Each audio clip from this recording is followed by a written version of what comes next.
2020년 9월 달에 코로나로 한참 어려울 때에 미국 LA에서 발간하는 중앙일보에 코로나 이후의 교회들을 이렇게 전망했습니다.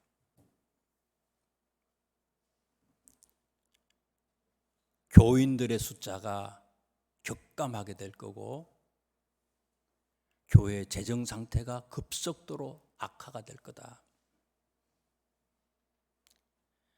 실제로 작년 우리 미국에 있는 연합감리교회에 교인 수가 많이 격감했어요. 그리고 교회의 헌금이 한 26% 감소되었다고 발표를 했습니다. 미국 LA 중앙일보는 계속해서 팬데믹으로 인해서 앞으로 교회들이 교회 5개 중에서 1개 교회가 문을 닫을 것이라고 그렇게 얘기를 했어요. 교회가 굉장히 어렵다는 거예요. 교인은 줄고 교회가 유지가 안 된다는 거예요. 그래서 많은 목회자들이 재정적인 어려움 때문에 조기 은퇴를 하게 되고 중소교회가 한 3명 정도의 부교육자를 모시고 예배를 드렸다면 어렵기 때문에 3명 부교육자가 있는 교회가 2명 정도의 목회자를 내보내게 되고 1명 정도의 부교육자만 쓰게 되는 거예요. 나이가 어느 정도 되신 분들은 조기 은퇴를 하고 젊은 분들은 자의로 타의로 목회를 할 수 없는 그런 여건이 되어버린다는 거예요. 실제로 미국의 젊은 목사님들이 이직을 해서 일반 직장에 취업하려고 하는 사람들이 굉장히 많이 생겼다는 거예요. 2020년에 팬데믹으로 인한 교회의 미래에 대해서 그렇게 예견을 했는데 작년 5월 달에 우리 교계 신문인 크리스찬 투데이에서 이렇게 발표를 했어요. 미국 복음교회의 특별히 루터 교회 소속에 있는 교파에서는요, 목회자 수가 600명의 목회자 수가 부족하다는 거예요. 많이 은퇴를 하고 교회 부교육자들 또 담임하던 사람들이 많이 나가게 돼서 600명의 목회자가 모자란다는 거예요.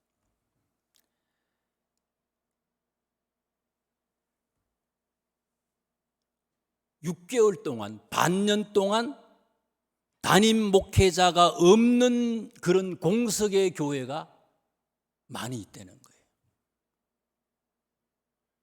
지난주에 어떤 목사님이 얘기를 하더라고요. 미국 연회를 다녀왔는데 우리 감리교, 한국 감리교가 아니라 미국에 있는 UMC 감리교의 연회를 갔는데 그 연회에 목회자 수가 한 20%가 은퇴를 했다는 거예요. 팬데믹 이후로.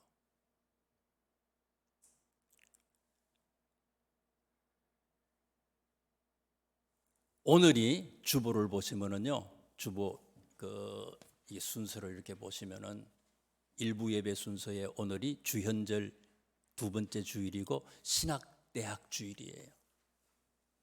매년 1월 셋째 주가 신학대학 주일입니다. 신학대학을 위하여 기도하고 공부하고 있는 신학생들을 위해서 함께 기도하는 그런 주간이에요. 금년에 감리교회는 무인가 신학교 같은 건 없고요. 감리교회는 다 신학대학인데 감리교회에 있는 신학대학이 3이 있는데 3개의 신학대학 입학 경쟁률이 없어요. 미달이에요. 전체가 미달이 됐어요. 감리교만 그러냐? 대한민국에 있는 많은 신학대학들이 있었어요. 그런데 그 신학대학들이 거의가 다 미달이에요. 목회를 하려고 하지를 않아요.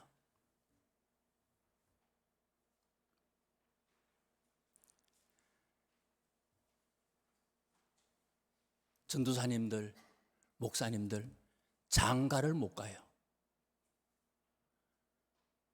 좋은 전도사님이 계시고 좋은 젊은 목사님이 계신데 결혼할 거냐? 아유, 저 안 해요. 옛날에는요,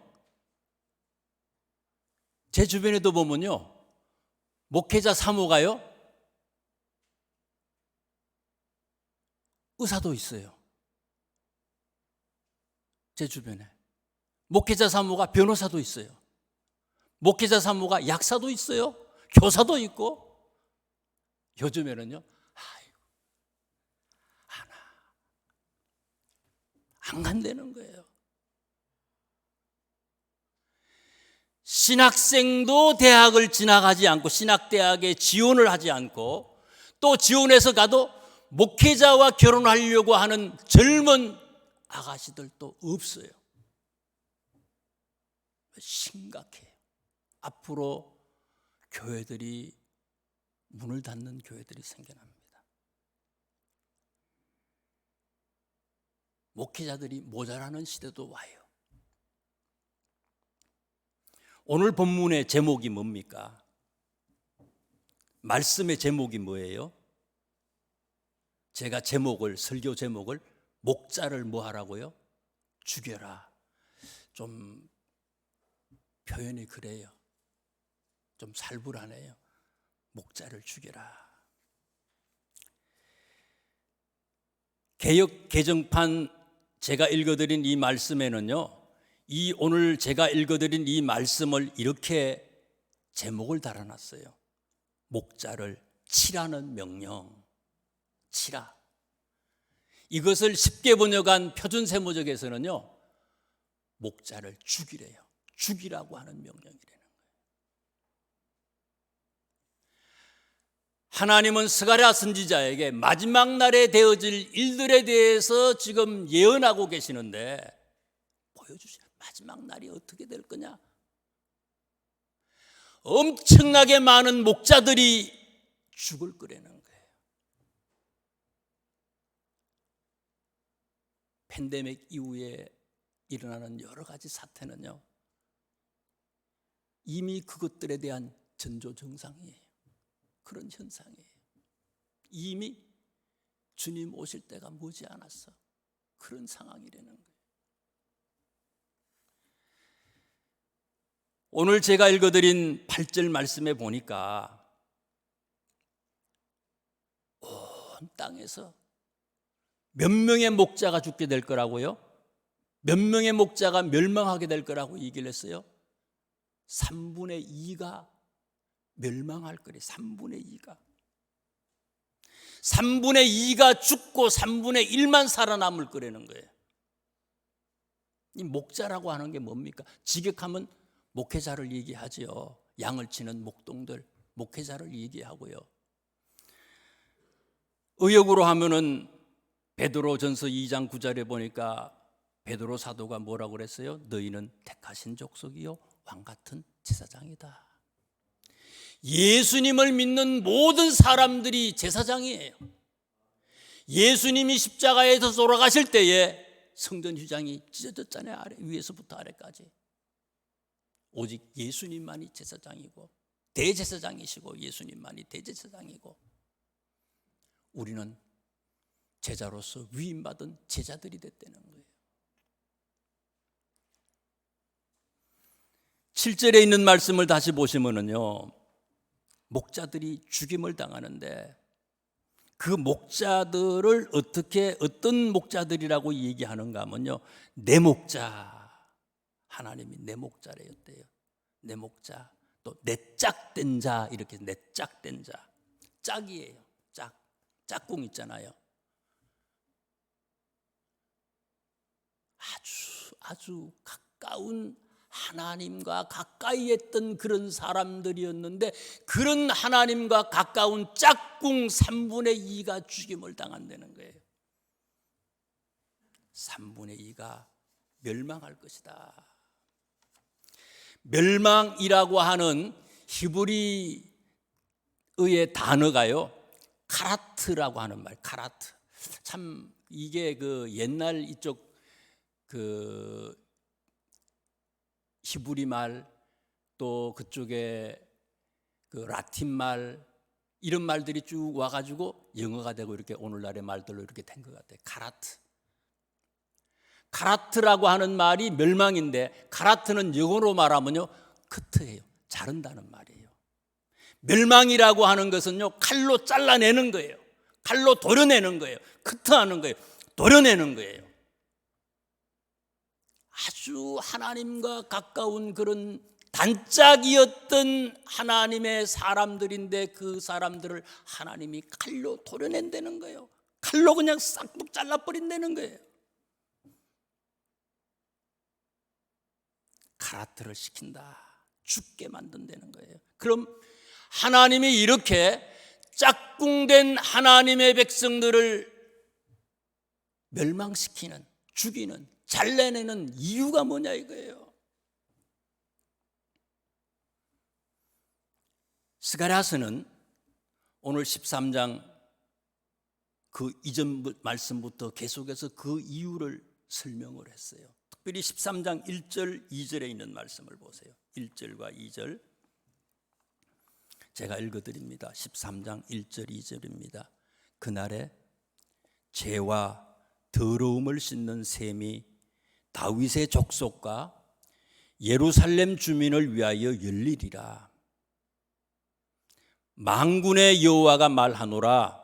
그날에 대저 우상의 이름을 이 땅에서 끊어서 기억도 되지 못하게 할 것이며, 거짓 선지자와 더러운 귀신을 이 땅에서 떠나게 할 것이라. 그날이 되면, 세상의 마지막이 되면 3분의 2가 되는 하나님의 단짝이, 하나님의 아주 가까운 그런 사람들이, 예수 믿는 사람들이 죽임을 당하게 되는데, 왜 죽임을 당하느냐 이거예요. 첫째, 그때는 셈이 터진대요. 죄와 더러움을 씻는 셈이 열리는데, 터지는데, 솟아나는데, 그 셈의 역할을 다시 2절에 이렇게 얘기하잖아요. 13장 2절에 우상의 이름을 이 땅에서 끊어서 기억하지 못하게 하는 그런 효력이 이 샘물에 있다는 거예요. 또 이 솟아나는 이 샘물에는 어떤 역할이, 어떤 능력이 있느냐? 그 뒤에 있는 말씀 2절에 보니까 선지자와 거짓 선지자와 더러운 귀신들을 이 땅에서 떠나게 하는 그런 능력이 이 샘물 안에 있다는 거예요. 샘물의 역할이에요.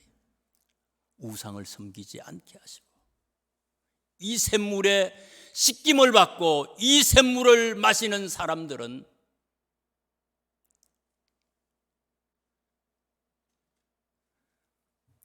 참과 거짓의 분명한 분별력을 가지고 살 수 있다는 거예요. 요한복음 7장 38절 39절에 예수님이 이렇게 사마리아 여인한테 얘기했어요. 나를 믿는 자는 성경의 이름과 같이 그 배에서 생수의 강이 흘러나오리라. 이는 그를 믿는 자들이 받을 성령을 가리켜 말씀하신 것이다. 샘물이 뭐라고요? 샘물은요, 이 생명의 강물인데, 이 샘물은 마지막 날에 우리에게 폭포수처럼 내려주실 성령의 샘물이라는 거예요. 성령의 샘물. 3분의 2가 칼에 배임을 당하는 이유가 생수를 맛보지 못했기 때문이라는 거예요. 성령 받으면 어떤 역사가 나타납니까? 내 속에 하나님의 은혜가 풍성해요. 견딜 수가 없어. 가만히 앉아 있을 수가 없어. 뭐든지 해야 돼. 나가서 예수님은 살아계셨다고, 살아계신다고, 나가서 예수님은 구원자라고, 예수 믿어야지 천국 간다고 전하지 않을 수 없는, 견딜 수 없는 그런 마음을 내 속에 주시잖아요. 뜨거운 마음이 솟아오르는 거예요. 교회 안에서는요, 예배만 드리고 그냥 가는 사람이 아니에요. 죽은 사람이에요. 은혜가 없는 사람이에요. 생수의 맛을 보지 못한 사람이에요. 뭔가 하나 하고 싶어요. 성가대도 하고 교사도 하고 차량운행도 하고 뭐 꽃꽂이도 하고 뭐든지 하고 싶어. 손님이 아니라는 거예요.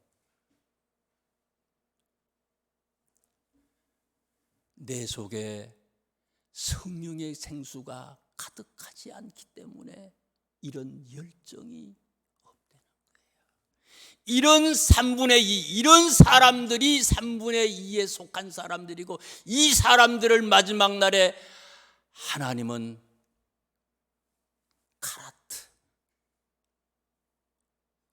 칼로 다 베어버린다는 거예요.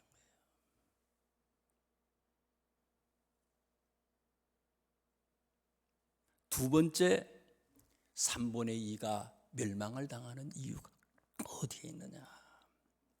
스가랴서 11장 7절에서 14절을 보세요. 7절에서 14절. 스가랴서 12장 7절에서 14절에 있는 말씀을 눈으로 쭉 보시다 보면요, 특별히 10절에 있는 말씀을 보세요.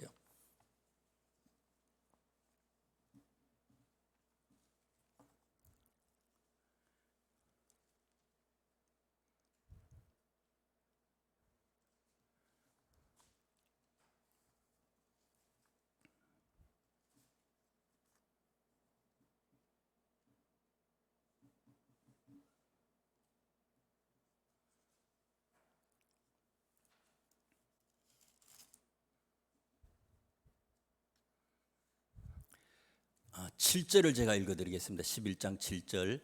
내가 잡혀 죽을, 11장 7절입니다. 내가 잡혀 죽을 양떼를 먹이니 참으로 가련한 양들이라.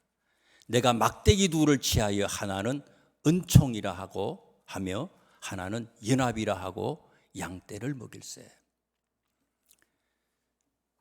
스가랴 선지자가 환상을 봤어요.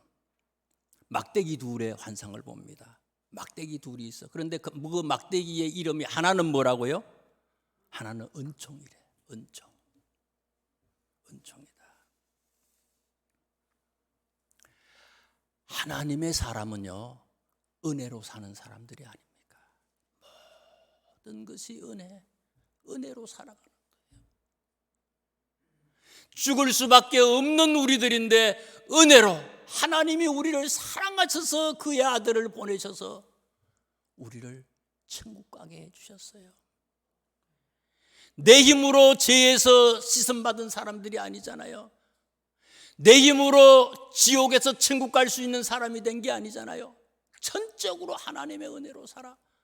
광야에서 이스라엘 백성들이 만나와 메추라기를 먹었듯이 힘쓰고 애써서 먹은 게 아니잖아요. 하나님의 백성이 되게 해주시고 우리가 먹고 마시고 살고 하는 모든 것들을 하나님의 은혜로 은총을 베풀어 주셨어요. 막대기 하나의 이름이 은총이래.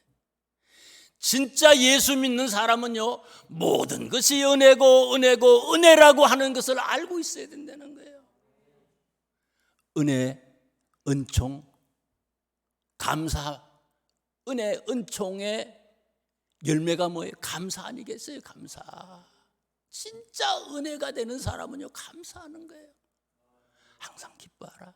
쉬지 말고 기도하라. 범사에 감사하라. 이는 그리스도 예수 안에서 너희를 향하신 하나님의 뜻이니라. 은혜가 가득한 사람은요, 감사하면서 사는 거예요. 감사하는 거예요. 막대기 하나가 은총이래요. 우리가 이 땅에서 참 하나님의 자녀로 사는 길은요, 은총으로 살아가려는 거예요. 또 하나는요, 또 지팡이 하나가 뭐라고요? 연합이다 그랬어요. 지팡이 다른 하나의 이름이 연합이래요. 연합인데 이 연합이라고 하는 지팡이를 설명한 게 11장 14절이에요. 연합, 왜 연합의 지팡이냐? 14절 보세요. 내가 또 연합이라 하는 둘째 막대기를 꺾었으니, 우리가 은혜로 살아가는 사람이고 모든 것이 은총이에요, 은혜예요, 감사예요, 감사해요. 감사해야 할 사람이 어떻게 살아가야 되느냐? 상대방을 이해해야 된다는 거예요. 다른 사람을 사랑하고 용서해야 된다는 거예요. 연합하면서 살아가야 된다는 거예요. 그 사람들이, 하나님의 사람은. 그런데 14절에 보니까 내가 또 연합이라 하는 둘째 막대기를 꺾었으니 이는 유다와 이스라엘 형제의 의리를 끊으려 함이었느니라. 지금 현재 이스라엘 사람들의 상태가요, 과거에 솔로몬 그 이후로부터 남과 북이 갈려졌잖아요. 이스라엘이 북쪽의 이스라엘과 남쪽 유다로 나뉘어졌어요. 갈라졌어. 계속해서 싸워. 하나 되지 못해. 형제인데 하나 되지 못해. 조상이 같은데 항상 싸워. 수백 년이 지났어. 수천 년이 지났어. 지금까지도 마찬가지 아닙니까? 은혜로 사는 사람들은 사랑 상대방을 견주는 게 아니고 싸우는 게 아니고 하나 되고 연합해야 되는데 그렇지 못한 것 때문에 하나님께서 베어버린다는 거예요. 없애버린다는 거예요. 죽인다는 거예요.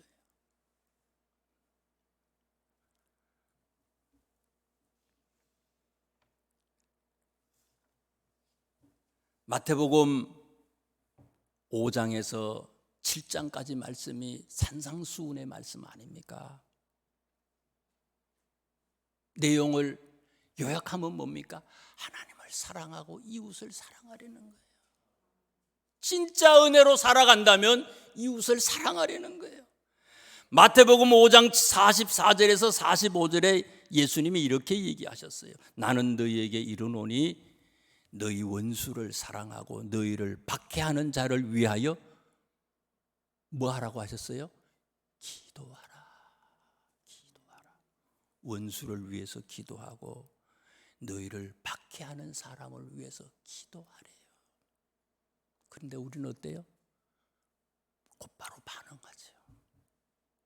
양쪽에서 싸워요. 싸워. 밥도 같이 먹지 않는데 양쪽에서. 결혼도 안 한대. 정치적인 이념이 다르면요, 결혼도 안 하고 밥도 안 먹고 난리 나는 거예요. 똑같아. 극단의 진보나 극단의 양위 보수는 똑같은 거예요. 똑같아. 생각이 다를 뿐이에요. 생각이 달라. 틀린 게 아니라는 거예요. 나는 너희에게 이르노니 너희 원수를 사랑하며 너희를 박해하는 자를 위하여 기도하라.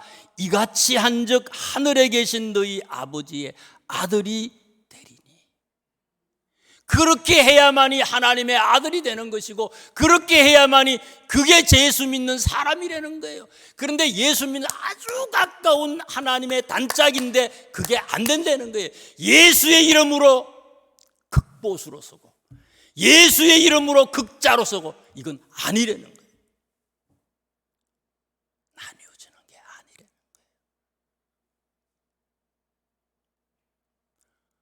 은총으로 살아가는 사람은 연합해야 된다는 거예요. 연합해야 된다.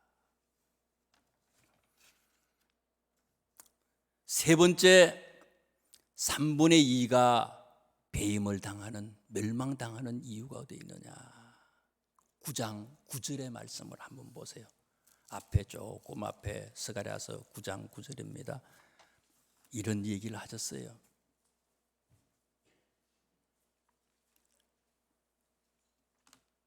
시온에 따라 크게 기뻐할지어다. 예루살렘에 따라 즐거이 부를지어다. 보라, 내 왕이 내게 임하시나니 그는 공의로우시며 구원을 베푸시며 겸손하셔서 나귀를 타시나니 나귀의 작은 것 곧 나귀 새끼니라.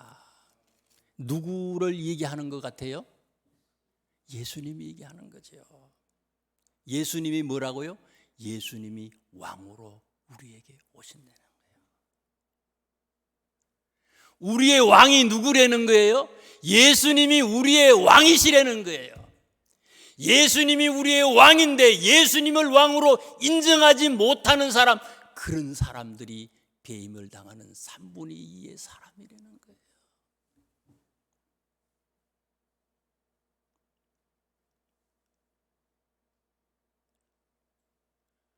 우리들의 왕은 누구십니까? 지난주 속회도 그런 거 아니겠어요? 우리의 왕이 누구예요? 예수님의 왕이신데 우리 아들, 딸이 우리의 왕은 아니에요? 하나님을 사랑해야 되는데, 왕으로 최고로 모셔야 되는데 하나님 말고 더 사랑하는 많은 것들이 있지 않습니까? 탐심은 우상이라고 그랬는데 골로새서에, 물질이 우리의 우상은 아니에요. 하나님이 분명히 왕이 말씀하셨는데 우리는 적당히 지난주 속회처럼 정략 결혼하고 있는 건 아닙니까? 이방인과 결혼하는 거 마찬가지로 우리가 적당히 세상과 타협하면서 살아가는 거예요. 진짜 왕의 말에 아멘하고 순종하고 살질 못해. 왜? 내가 왕이 되려고 하는 거예요. 서서히. 왕이, 저분이 왕이신데 내가 서서히 왕이 되려고 그래. 아버지가 왕인데 왕을 패하고 내가 왕이 되려고 그래. 이방원같이 되려고 그러는 거예요 지금.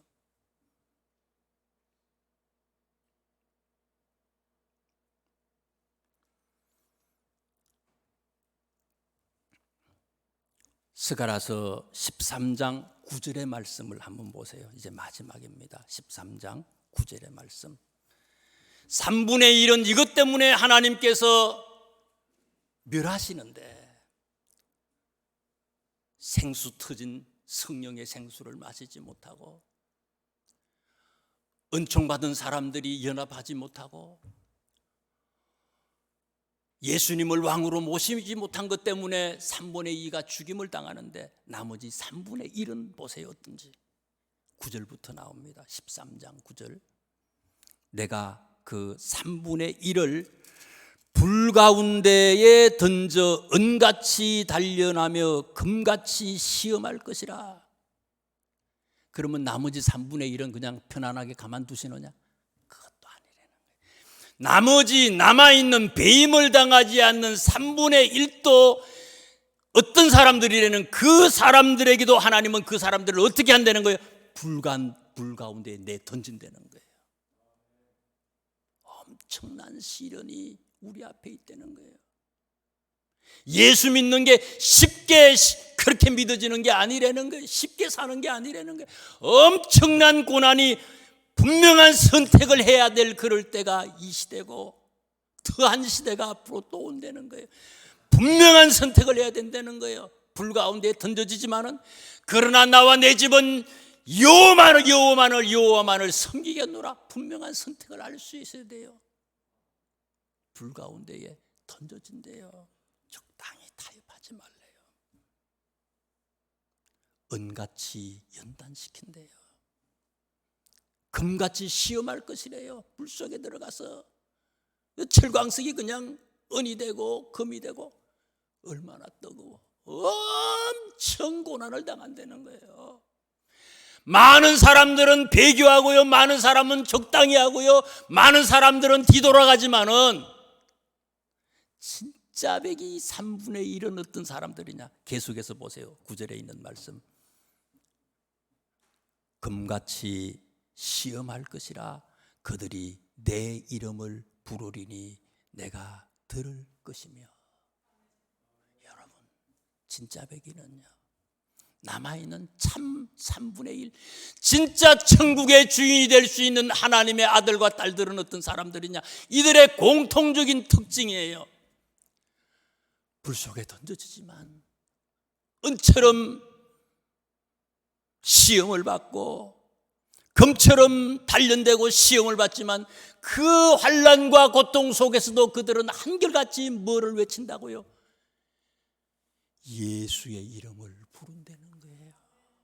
그 고통 속에서도, 어려움 속에서도, 죽을 것 같은데도, 죽음 속에서도, 죽어가면서도 예수의 이름만을 부른다는 거예요. 이 사람들이 남아있는 3분의 1로 하늘나라에 생명의 면류관을 받을 사람들이라는 거예요. 앞으로의 시대는 점점 더한 시대예요. 쉽게 믿는 게 아니에요. 어떤 것을 선택할 거냐 이거예요. 3분의 2에 속할 거냐, 3분의 1처럼. 그러나 그럼에도 불구하고 예수의 이름만을 부를 것이냐. 기도하겠습니다.